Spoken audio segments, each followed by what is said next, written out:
Hello there folks, my name is Spoonks and welcome back to another episode of Box Office Chat. This is the show where I break down the top 5 domestic box office results, see where each movie landed, and see how well each movie did, so let's get started.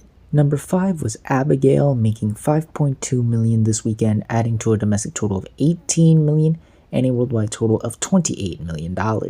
So Abigail seems to be heading on the right path. For a horror film, it had a really solid hold this weekend and only dropped 49%, which again for a horror film is excellent. It's able to maintain its core audience, maybe even bring a couple newbies to the theater, and because of that, it pushes its domestic total just $2 million away from the $20 million milestone, which it should surpass in the coming days.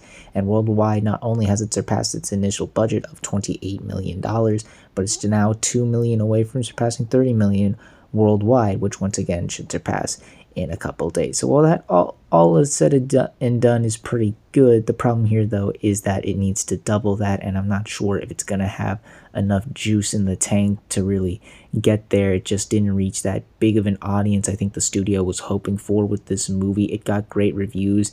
It seems like like this year's Megan in a sense, creepy little girl dancing, it, and with the R rating and this being one of the better received horror films and in a slow time period at the box office, it should have really broken out.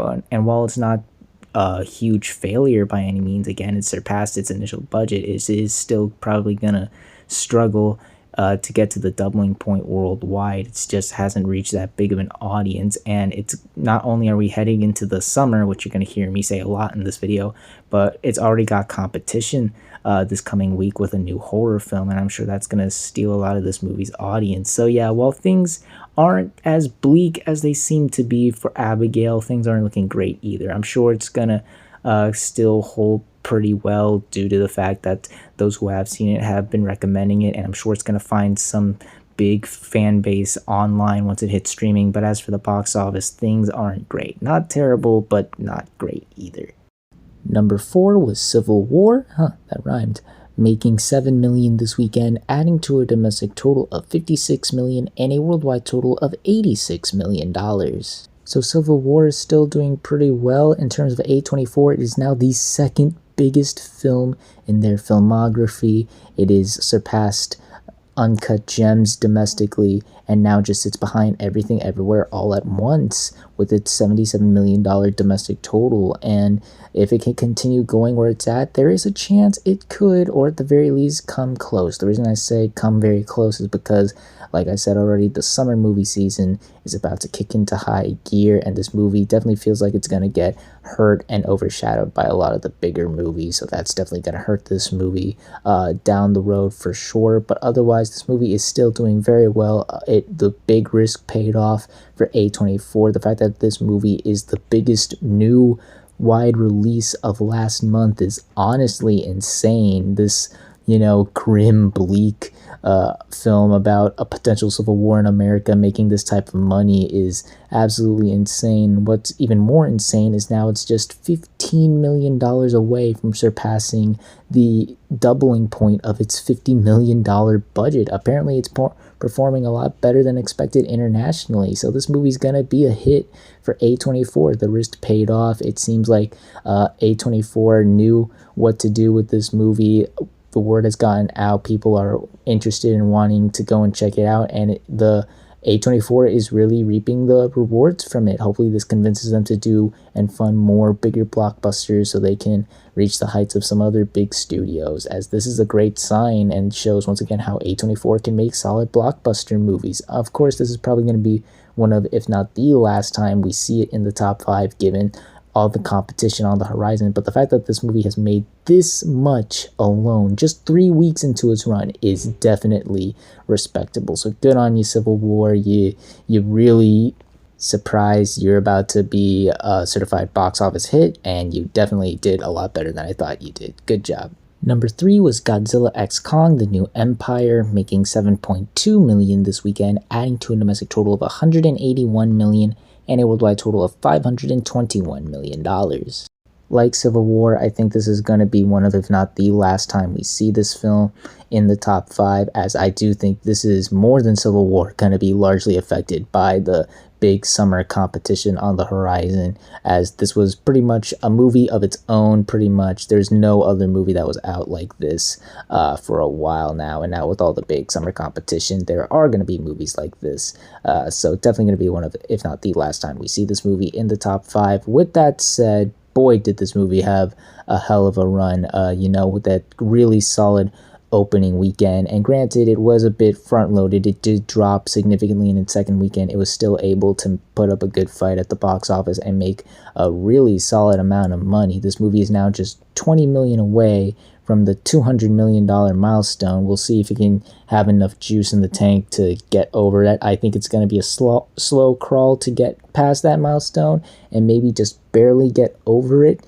But that still would be a major accomplishment. I don't think it's going to quite get to 600 million. I think that's just a bit of a reach for this film. But if it gets close, again, I think it's going to still be a really solid accomplishment, as well as the fact that it has just surpassed the $500 million milestone worldwide. Absolutely incredible achievement, especially for this movie, which cost only $135 million, more than the doubling point for sure. I'm sure the studio is very happy with how this movie is done. It is currently the second biggest film of the year, both domestically and worldwide, for good reason. People just love seeing these characters, these monsters, destroy cities, cause thousands of dollars of political and property damage, and just love seeing them fight one another, and even side by side. So yeah, just a great solid run for this movie. Not much more else to say except job well done. Number 2 was Unsung Hero, opening with 7.7 million this weekend. Domestically, that total stays the same worldwide, as it hasn't been released in any international countries yet. So while this is definitely no Jesus Revolution or I Can Only Imagine, I certainly think this is an improvement over Ordinary Angels, and certainly over Cabrini, by the sole factor that this movie did not cost a lot to make. This movie only costed $6 million, folks, to make. It's made that money back already. It's going to double that by the end of this week. It's going to quadruple it probably in the next 2 weeks. This movie is already a hit overall. It doesn't even need that much staying power or strong legs. It's already the hit. It already needed to make the money it needed to, and with the strong word of mouth and reception it got from its audience, it got an A+ cinema score rating, which is, I believe, the second film this year to snag that rating. I certainly think it's going to play into its audience. I don't think we're going to see like an Anyone But You level style hit where this movie just takes off, but I wouldn't be surprised to see this movie hold very well through the coming weeks, definitely maintain its core audience, and once again quadruple that tiny budget within the next 2 weeks. So again, I don't think this is going to be the next Jesus Revolution or I Can Only Imagine, where it just goes, whoa, this really took off. But given the budget and given how it opened, things are already off to a great start. Not much more else to say here. Just a fantastic weekend for this movie, despite not making a lot of money overall. And finally, let's end the video off with the number 1 movie of the weekend, which was Challengers, opening with 15 million this weekend domestically and $25 million worldwide.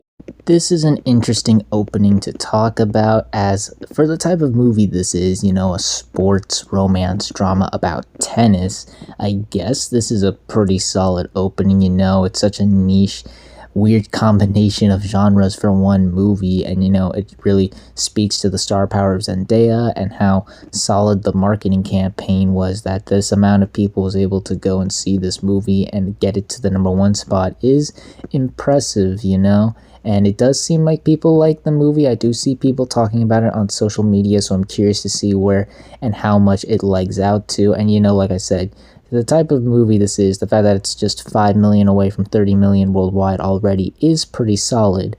However, then you have to talk about the budget for this film and the competition on the horizon, because if this was Abigail, this would be a great opening. $28 million budget, 25 million opening weekend. Great, most of the budget back, just needs to double it. It would probably get there, great stuff. But this is not Abigail. with a $28 million budget. In fact, this is a movie with a $55 million budget, so it needs a lot more to get over the doubling point, and it's definitely going to be interesting to see how it fares to that.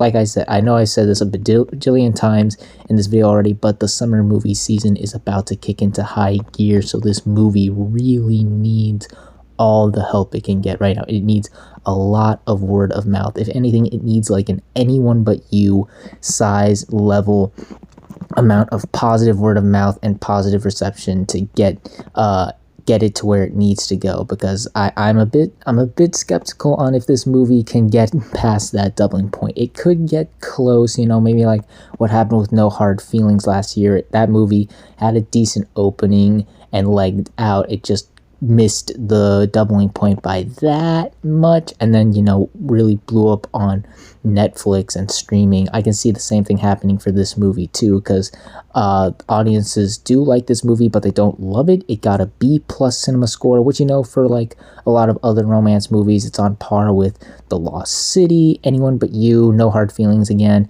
So there's a chance this movie could hold out and really leg out and exceed box office expectations, and I'd be happy for it. But the summer competition, all these big movies coming out, it could really overshadow this. Many people could probably just go see the bigger blockbusters coming out this summer. So it's a very interesting place for this movie to be in. This is definitely something I think a lot of people are going to have to keep their eyes on, really track this to see where it goes. Again, this movie could overperform. This movie could skyrocket. I could definitely see that happening for sure, and maybe get over the doubling point, at least worldwide. But it could also get really overshadowed by everything, and maybe the word of mouth really is a good indicator on the film's performance, and the film will really suffer from that. So yeah, overall, very interesting, complicated opening. It's off to a decent start, and I might be being a bit nice here, but that's just the way I see it. I think it's a decent start for the film.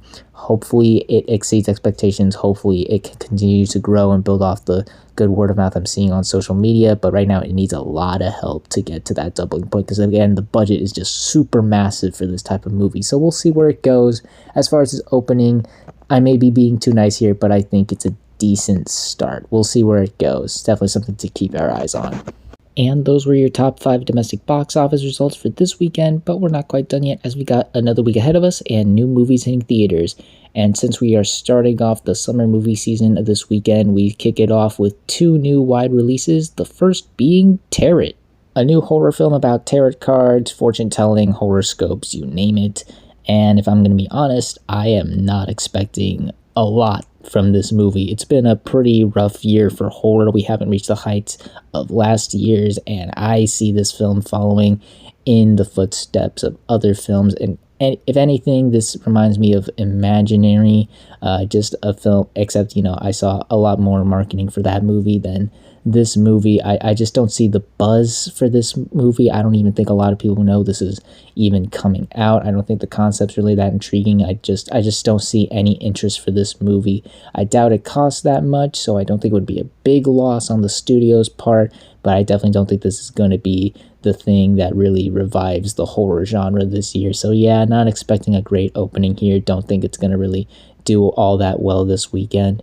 And then there's The Fall Guy, a new action romantic comedy about a stuntman who has to go find the actor who suddenly disappeared during the filming of the next big movie he's filming, to also win the heart of his lover, who was also the director of said movie. This is definitely an interesting start to the summer, because it actually wasn't even really supposed to come out in the summer. It was supposed to come out in the spring, but when Deadpool left this weekend to go in July, they snagged it up to become the big first film of the summer, which I find to be very interesting. But I do think this movie has a shot. It's not going to reach the heights of the Marvel movies, obviously not, but I see a lot of things working for this movie. It's the first really stupid, dumb, fun type of movie the movie going industry, I think, has been missing for the past month or so. Again, Godzilla x Kong really was the only film really that was filling in that gap, so I think that is going to help this movie out. The marketing has been fantastic. I've been seeing a lot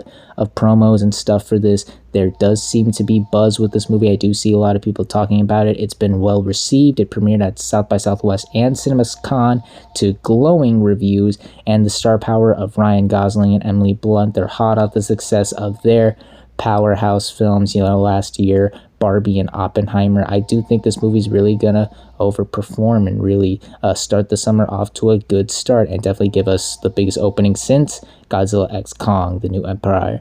The problem here, though, and this really doesn't have a lot to do with the movie, it's just, it is the first film of the summer, so that comes with a lot of pressure, I think, because, it's not a Marvel movie, and because it's the first film of the summer, a lot of eyes are on it. There's a lot of pressure. If it doesn't reach the heights or come close to those Marvel movies, a lot of people are going to view it as a dud. Even if it opens well enough in its budget range, people are going to be like, it's not a great start for the summer. So I think there's just a lot of unnecessary pressure and a lot of weight to this film's performance this weekend, to where if it doesn't reach those heights, even if it's a good opening for the film, people will still doubt it as a failure, which I don't think is fair, really. I think if it manages to open well for its budget and even brings us a good number for the weekend, I think that's a solid start to the summer overall. So yeah, I think this is going to overperform. I think this is going to do really well. Curious to see how it's going to put up a good fight in May. There's a lot of competition for it to face off, so that's another issue. We'll see where the word of mouth is for that aspect on the movie. But as far as opening, yeah, I have high expectations. I think this is really going to do well. But we'll see how well this movie truly does, as well as the rest of the movies that land in the top 5 on the next Box Office Chat. And that's going to do it for this week's episode of Box Office Chat. What did you all think of the results? Were you satisfied, unsatisfied? Comment down below and let me know. If you like this video, hit the like button. If you like this channel, hit the subscribe button. Follow me on all those social media links right there. And until next time, everyone, stay sharp.